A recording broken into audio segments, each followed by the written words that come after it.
అనకాపల్లి జిల్లా అట్టహాసంగా వ్యవసాయ మార్కెట్ కమిటీ పాలకవర్గ ప్రమాణ స్వీకారం.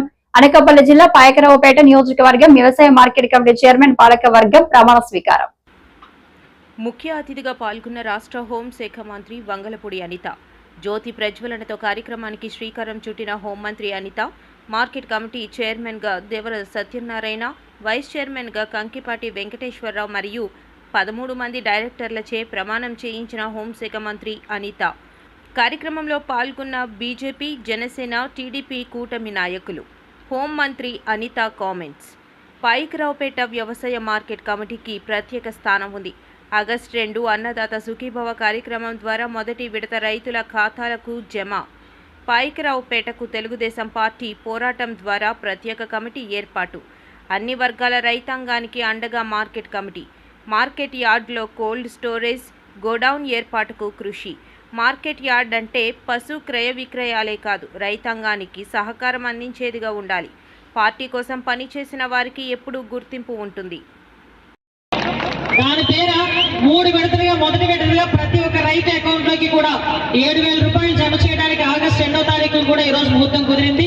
అది కూడా ఈ రోజు ఇదే వేదిక మీద చెప్పుకోవడం అనేది నిజంగా ఒక మంచి శుభపరిణామం కింద భావించాలి.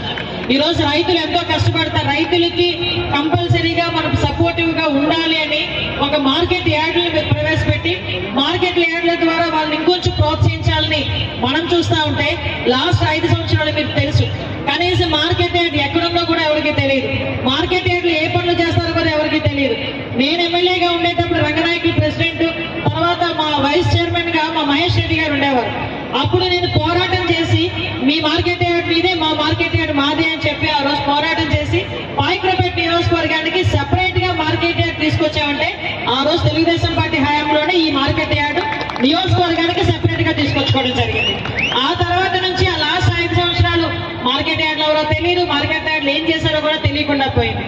ఈ రోజు నేను లోపలికి రాగానే చూసా, నిజంగా మంచి ప్రాపర్టీ 4 ఎకరాల 80 సెంట్లు దగ్గర ఈ మార్కెట్ యార్డ్ అంతా కలిపి. ఇప్పుడే మీరు చూసిన వెంటనే అనుకున్నా దీన్ని ఎట్టి పరిస్థితుల్లోనే డెవలప్ చేయాలి. ఎందుకంటే సుమారుగా ఇకున్న రైతాంగం మనకి వరి పంట ఎక్కువగా ఉంటుంది, పల్సెస్ ఎక్కువగా పండిస్తారు, ఒక పక్క తమలపాకులు రైతులు ఉన్నారు, ఒక పక్క నుంచి కూరగాయలు పండించే డొంకాడ ఆ ఏరియా అంతా చూస్తే కూరగాయలు ఎక్కువగా పండించే ప్రాంతం ఉంది. మనకి మామిడి, జీడి మామిడి కూడా చాలా ఎక్కువగా పండించే ప్రాంతాలు ఉన్నాయి. కొబ్బరి ఇవన్నీ కూడా చాలా ఎక్కువగా పండించే ప్రాంతాలు ఉన్నాయి. వీళ్ళందరికీ కూడా నేను లాస్ట్ టైం చెప్పేటప్పుడు తమలపాకుల రైతులు కానీ, ఒక పక్క టమోటా పండించే రైతులు వీళ్ళందరూ కూడా కనీసం స్టోరేజ్ చేసుకోవడానికి ఇక్కడెక్కడ ఎక్విప్మెంట్ లేకుండా పోయింది. అంటే కనీసం ఇక్కడ వాళ్ళు పండించిన పంటను స్టోర్ చేసుకొని అక్కడ రైతుడికి ధర వచ్చినప్పుడు తిరిగి తీసుకెళ్లి అమ్మే పరిస్థితి లేకుండా పోయింది.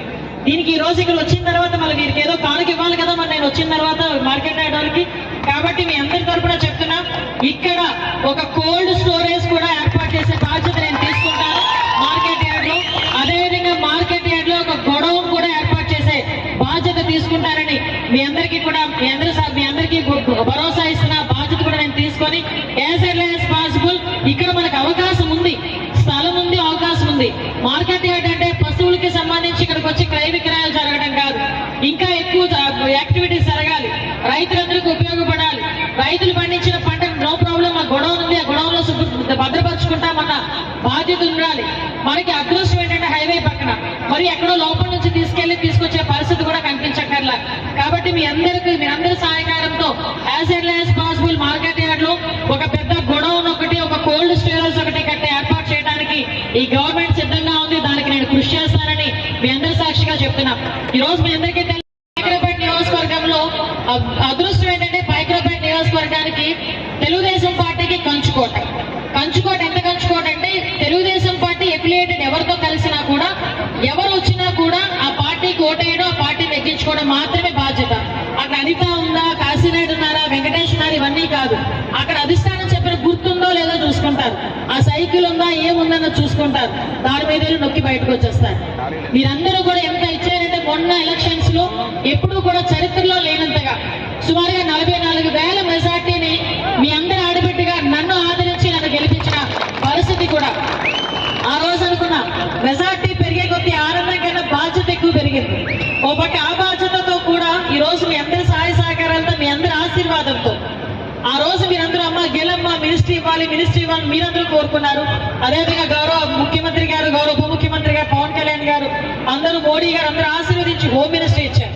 ఈ రెండింటినీ బ్యాలెన్స్ చేయడం అనేది కంపల్సరీగా చేయగల నమ్మకం నాకుంది. చేయగలిగే సపోర్ట్ కూడా మీరందరూ ఇస్తున్నందుకు కూడా నేను మీ అందరికీ కూడా నేను థ్యాంక్స్ చెప్పాలి ప్రత్యేకంగా. అయినప్పటికీ కూడా ఈరోజు ప్రత్యేకంగా పాయకరావుపేట మీద దృష్టి పెట్టాలి.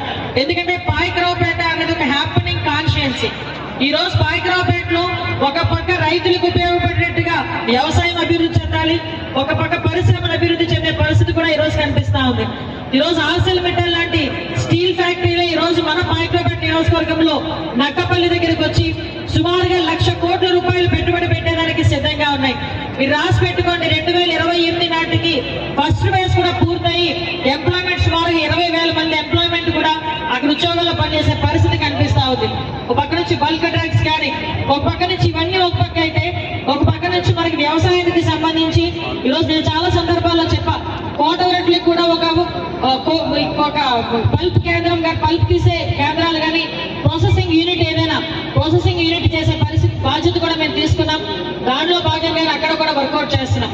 ఇవన్నీ కాకుండా ఈరోజు అభివృద్ధి సంక్షేమ కార్యక్రమాలు, అభివృద్ధి సంక్షేమ కార్యక్రమాలు అంటేనే ఈరోజు పెట్టింది పేరుగా మన ఎన్డీఏ కూటమిని చెప్పుకోవాలి.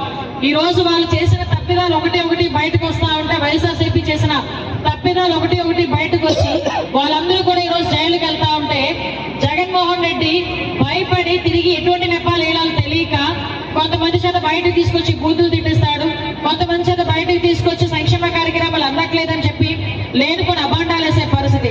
ఈ రోజు మేము చెప్పినట్టుగానే 4,000 రూపాయలు పెన్షన్ చేసాం. అతనిలాగా 5 సంవత్సరాలు తీసుకోలేదు 1,000 రూపాయలు పెంచడానికి. 3,000 రూపాయల నుంచి 4,000 రూపాయలు వెంటనే చేసి ఈరోజు ప్రతి ఒక్క దగ్గర కూడా పెన్షన్ 4,000 రూపాయలు ఇంటింటికి వెళ్ళి